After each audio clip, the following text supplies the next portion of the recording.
Well, I'm back with another trail camera review today, and I'm real excited about this one. Recently, a lot of my reviews have been focused around budget-friendly cameras and getting the most bang for your buck. Well, this one deviates a little bit from that, as this one's price point's a good bit higher, but I'm excited about what kind of quality I can get from this. I understand these reviews can get kind of long, but I want to remain as thorough as possible. So for your convenience, down in the description, I put timestamp shortcuts. Simply go down there, find the section of the video you want to see the most, and you can jump right to that. So now on with the unboxing and review. Today I have a Bestguarder SG999V. It's a 30 megapixel trail camera, has 1080p audio, 42 IR bulbs with black flash. It has a wide 145 degree angle lens. It can take 1 to 9 photos in a burst, has a 2-inch LCD screen for your viewing inside the camera, and it has many other settings. I'm going to unbox the camera, show you what's included, and then I'm going to put it out for testing. So as you can see, the packaging is really nice on this camera. Has a lot of information on the outside of the package, and they definitely put some time into the packaging. So inside the packaging, we have trail camera,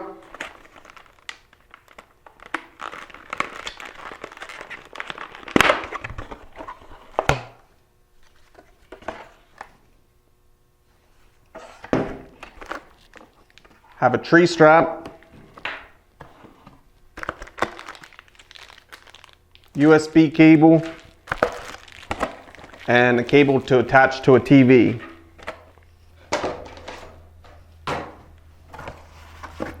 We also have the instruction manual. My first impressions of the camera is I really like the camo job. It has some neat serrations around the camera, has some really heavy duty latches, and this top latch actually doubles as a security lock for when the cable goes through. You would not be able to open up the camera to access the SD card. The tree strap mounts on the back of the camera look very heavy duty, and it has 2 1/4-inch mounts for different mounting options.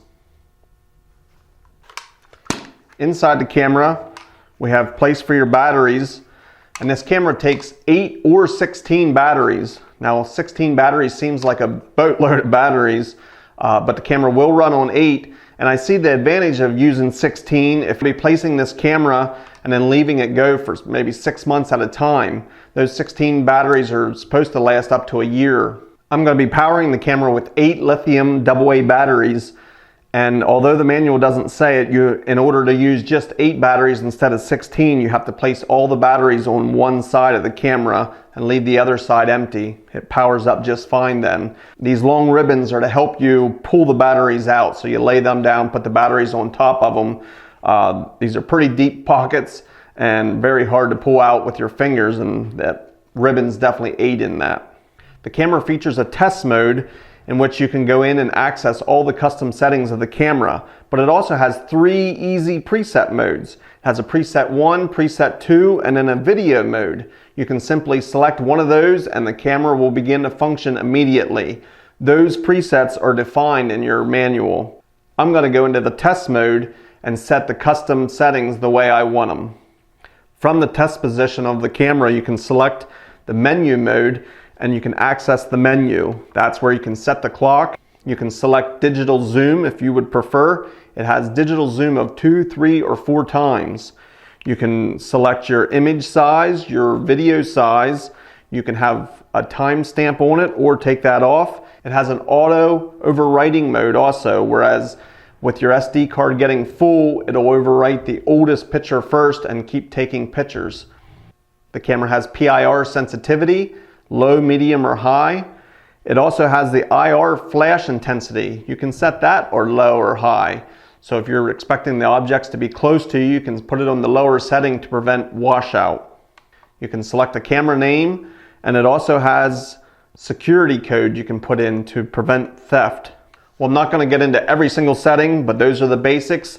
The camera does have a very detailed manual also, so that's a big help. If you have questions, you can get into that. And like I said, it has more details than most manuals of cameras I had tested lately.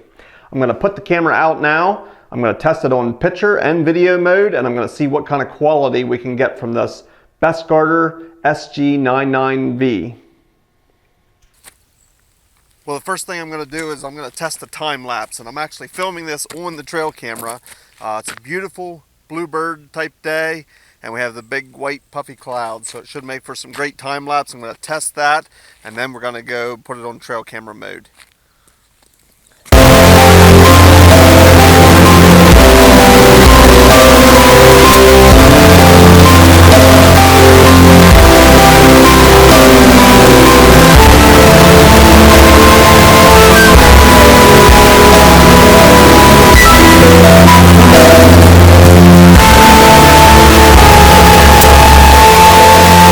Well, I think the time lapse turned out pretty good. I now mounted this camera here in the woods, and we're going to be testing the photos and videos of the camera.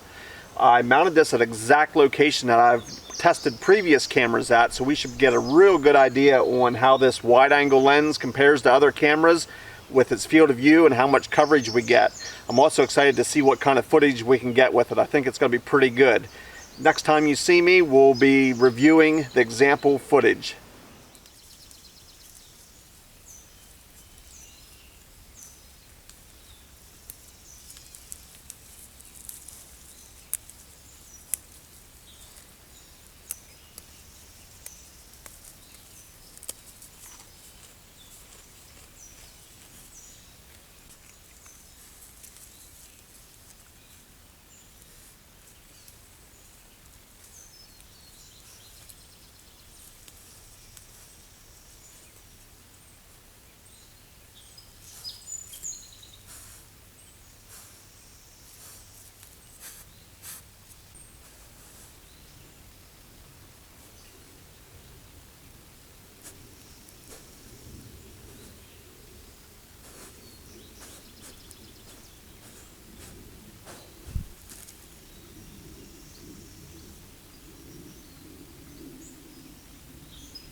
Well, I'm back to give my final thoughts and observations on this trail camera.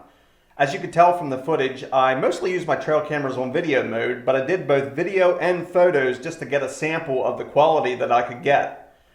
As a little bit of a shameless plug, every Thursday night I post Thursday's trail camera highlights. Many of the cameras that I test and review, I end up using their footage to create those videos. I think the Bestguarder has definitely earned its way into that lineup. I'll post a link here to Thursday's Trail Camera Highlights playlist. I wanted to quickly touch on this camera's wide-angle lens. I tested this camera at the exact same location that I tested many other cameras before it. It was the exact same distance on the exact same tree at the exact same height as those other cameras. You'll be able to tell the difference in the wide-angle lens versus the standard that many cameras have. Here's some example footage of a camera from the competition. Notice how zoomed in the video is to the deer. That's okay, but you miss a lot of the field of view around the deer. Now see the Bestguarder's video from the exact same tree. First off, it's a lot better footage, but also you get to see significantly more area around and in front of the camera. Now back to my final thoughts on this Bestguarder camera. The daytime video and pictures were exceptional. They were every bit as good as I hoped they would be, or maybe even a little bit better. The only thing better than this camera's quality footage was its audio that went with its video. Hands down, this was the best audio I've ever gotten from a camera. Seeing good video tells a lot of the story, but without audio, you're missing part of it. This camera's microphone picked up every sound, from the footsteps of the animals to their vocalizations to just the ambient sounds around. It was crystal clear, and it helped tell the whole story. You have both video and audio. Many camera manufacturers struggle with audio because of the waterproof casing, and I'm not sure how Bestguarder did it, but like I had said, it is the best audio that I've ever heard from a trail camera. If this camera has any shortcomings, it would be the nighttime photos have blur if the animal is moving. As you can see in my examples, most of the pictures at night, if the animal was doing any moving, turned out to be blurry. Switching the camera to video mode took care of that. The nighttime videos were fine. To wrap up this review, if you're looking for a camera that can take top quality videos and pictures, especially daytime, this camera can deliver. The audio on those videos is outstanding, and most manufacturers just cannot say that. I got excellent battery life. I ran all my testing and got close to 1,000 videos on 8 AA batteries. And like I had mentioned earlier, it has the option of putting in 16 for those extended periods when you're going to be away from the camera. All in all, I think it's a great camera. As always, feel free to leave any questions or feedback in the comment section below. I appreciate you watching, and we'll see you in the next video.